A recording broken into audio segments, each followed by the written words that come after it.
If you are experiencing foundation issues, get a free estimate from Ox Foundations. Last time we talked, Donald Caine joined us on the show, and we talked about the happenings over at Pinecrest Park. And what's the latest with that, Donald, as far as the monument is concerned? And Jim Armstrong finally got it going. We've got all the bids submitted out to about 8 or 9 contractors. They have till October the 14th to submit their bids in for approval, and then got about a week or 2 after that to get it approved. Once the contractor is approved, then they've got 120 days to actually get the park built at that time. We don't know who it's going to be until they submit the bid. So, we had to take those plaques off. There's some issues getting those plaques off because they're messed up. Yeah, I took 32 of them off with my heat gun. Sherry from the wreck, she and her daughter and son-in-law took the rest of them off. There were a lot of them broken. Mm-hmm. There were a lot of them missing, but they've got them all at the rec center, laid out, the ones that they took off. And if you want your family's plaque, contact Jim or Sherry at the rec center, and if they have it, they will actually give it to you, because we're having brand new ones made anyway. We've got a list of everybody from then to now that we're going to have brand new ones made. All right. What are the qualifications for someone to get a plaque there? They can contact Jim Armstrong at the rec center or contact me. We have a form. They're actually $40 now. We can actually put their name, the rank, the time of service, etc. on there. Whatever war it may have, whatever branch of service it could have been? It could have been Army, okay, Navy, Marines, Air Force, Coast Guard, Guard, Reserve. It does not matter. As long as you wore a uniform, you qualified to get one. War or non-war. Yeah. Now, when do you think we're going to have this done? Well, 2021 maybe? It's going to be, we give them 120 days. It's about an 8-week process, but determining on the weather between now and then, it's going to take a while. We run into some downfalls. This is a government project. Yeah. It's not a city project, should I say. This is government money, and it's a process we had to go through. And we had a lot of loops to go through. We finally got them ironed out. And so right now, the bids have been submitted. Like I said, everybody in town that's a contractor has got a bid. We got outsiders. We have to do that. If you don't, then you get downfall. But we're waiting on all the bids to come back in. Hopefully they'll be in within the next week or so. And then they'll determine who gets it. If only one bid comes in and they approve it, that one bid gets it. If there's 10 of them comes in, they got to go through them. And that's a great location. So many vehicles pass through there through a day. Yeah, it's going to be a beautiful park. I've had a lot of people come up to me wanting to know what's going on with it. It's a process. Like I said, we've run through a lot of loops. We finally got them ironed out because, like I said, when you deal with government money and funds, it's not that 2 or 3 people get together. It's a whole process, and we finally got it down. We were just now waiting on the bids to come in, and hopefully the bids are pretty decent bids, and it's finna kick off. And I will apologize for the delay and what we said it's going to be built by Veterans Day, which is not. That's our fault due to the fact of all the paperwork and the loops we had to go through, and but it's coming. All right. Is the name of the park going to remain the same, or is it going to change? Or no, it's going to stay the same. Okay. It's the Sylacauga Veterans Park Memorial. Right. It's going to be beautiful. It's all new lighting, new flagpoles, tons of concrete. It's going to be huge. It's going to be handicap accessible. It's going to be a platform built with a ramp for dedications. So it's really going to be an extremely nice. It's going to have sprinkler systems, landscape. So it's going to be really appealing to the city of Sylacauga and surrounding area. And anybody can do this. If you don't even live in Sylacauga and you want your name on that plaque or a family member on that plaque, if they're deceased or not, please get us the information. And of course, again, it's $40 because that's what it costs us to have them made. And we've got somebody right now, hopefully, I'm not going to name them, in town that's going to actually engrave the plaques. But we're still working on that too.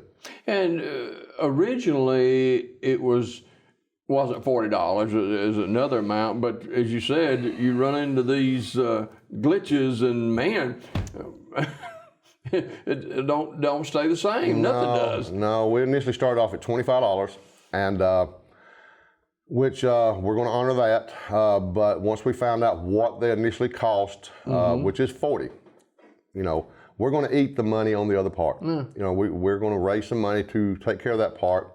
But initially it's $40 a piece, and which I think is still a good price to engrave. And so that's actually my fault. I'm going to take the responsibility of that. Anything is your fault? Well, it happens once or twice in a lifetime. But honoring the veterans, that's what we're doing. That is it. It has been a long time coming. The veterans, this is strictly for the veterans and their families, and so we want them to be honored. Like I said, if you're serving, you've served. If you've got a family member still serving, we want their information, get their name on the plaque. And if the individual is deceased, a family member can have that done? That is correct. It doesn't matter if World War I, any type of war in the past, conflict, or if they even didn't serve in a war conflict, they can still get their name on this plaque. All right. That's all happening over at the Veterans Park here in Sylacauga, right there on Highway 280. Election coming up, presidential election coming up in November. And the first debate is what, tomorrow? Yeah, if I might. Swapping caps. Look at this. That's it. All right. Yeah, we're having a gathering tomorrow evening from 5 o'clock until 10, give or take, at Jay's Restaurant in town, the old JR's place, right across from McDonald's. We have several speakers. We're going to have Randy Jinks, Philip Morris, and several more speaking. They've got 17 TVs.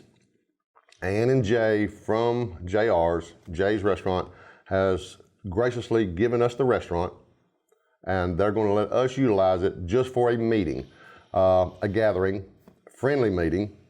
They're going to serve food. We've got a discount on food and drinks. They're giving us a discount on the food and drinks that we have. So if you decide to come, honestly, it doesn't matter if you're a Democrat, liberal, left, right, Trump supporter, Tuberville, it doesn't matter. We want you to come out, enjoy the evening with us. We are going to have security. The police is going to be there, in and out. We are going to have security there that nobody knows who it is going to be.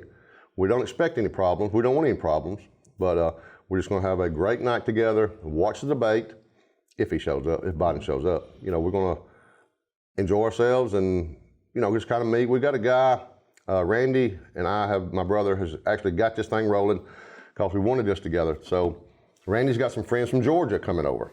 I've got some friends from North Alabama's coming down. It's just a gathering to support the election coming up. Now, if I heard you right earlier on in conversation a day or two ago, we're honoring first responders. Or what are we doing with the policemen or something? Are we doing something? Or I don't know the page for that. No, we always honor first responders, EMTs, police, firemen, rescue squad. We always honor them. But we're going to have the police department, like I said, coming to that location to make sure everything stays good. So 17 TVs? They've got 17 TVs. And they're all going to be on that one debate. Yeah. So we were going to try to do it for the last debate next month, but something fell through, not knowing if that debate would take place. Yeah. So we wanted to do the first one. We were lucky enough to get this restaurant, and they're going to kind of like shut the place down. They still got delivery and takeout. Don't get me wrong. They're not shutting it totally down, but if you want to come in and you want to ease over it and watch the debate with us and see some friends of yours, that you might have friends in there, come on in. Let's eat. If you want to drink, whatever, like I said, they got special prices.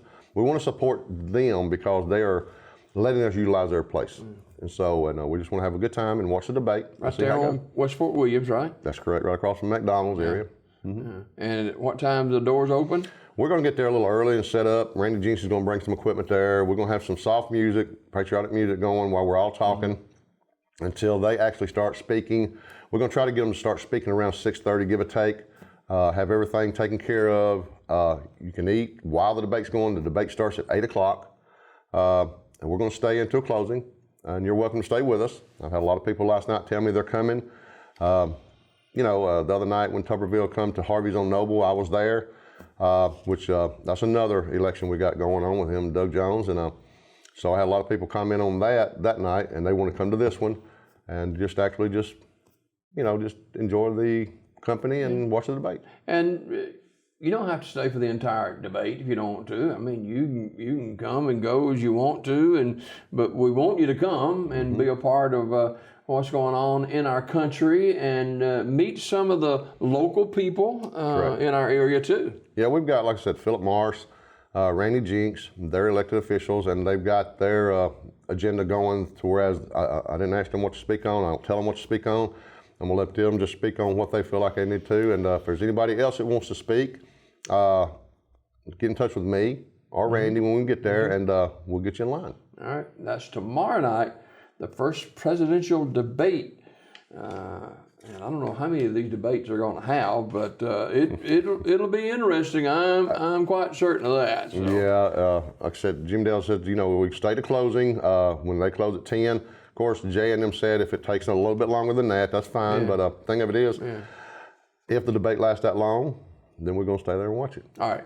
Before we go this morning, Donald is a military veteran. We got a lot of veterans in this area, a lot of veterans in the state of Alabama, and we salute all of y'all this morning and all of your families. And what makes America the country it is today is because of the price that was paid by our veterans down through the years. That is correct. Veterans Day is coming up in a couple of months. All the stuff that's going on now, Jimmy Dale in our nation, is it's disturbing. It's really disturbing. Our old veterans, and I have family members that have died and passed and stuff like that, are veterans. We need to honor them. We need to give them honor, and that includes the first responders, the police, like I said, the police, the fire department, rescue squad, the emergency system, all of them. We need to honor everybody in that field and let them know that we appreciate what they're doing. Then again, we want them all to come out tomorrow evening, and hopefully that we can all get together and enjoy ourselves and just show our gratitude to them. And if you want to make a donation to the Veterans Park, I don't know if I mentioned that or not. No. They can still do that, right? That is correct. Again, you can get. You want to swap hats again, or what? No, we'll just get in touch with Jim at the rec center, and that right there. Because what happened is a year or so ago when I went through and I had a lot, and I even was on your show stating the people who has actually contributed to the cause. We're using that money that I raised to offset the plaques, and we've got some deceased veterans that we cannot find family members, okay? But I have information on them, and we're actually going to have them a plaque made in honor of them, that we've got the information because we can't find the family member. So what money we have in that fund will be contributed to them. All donations and plaques is tax deductible, and the 501c3 is tax deductible. So whatever you want to, if you want to contribute to a fallen veteran, by all means, we will take it. And we will use your money to make them a plaque in honor of them. You just put the veteran's name on there, or we'll make sure that you're notified of that veteran's name, and you'll actually be contributing to that. So, for instance, with me, I have two deceased brothers who are military veterans. So actually, and we're a small family now, almost everyone is going on now, but actually all you really need is their names, is that right? Or what else do you need? Whatever information you've got on them, usually in the deceased, if we have all the information, we're going to actually utilize that information. Some of them have their rank and their name and where they served. If they served in a conflict, what year they served in, if they got the MOS, whatever information you got on them, we can utilize that, because regardless for, if you know it, then let's get their name and their rank, and we'll get their name put up there. All right. Donald, always a pleasure. Thanks for coming by this morning. Appreciate it, Jimmy Dale. More Daybreak right after this.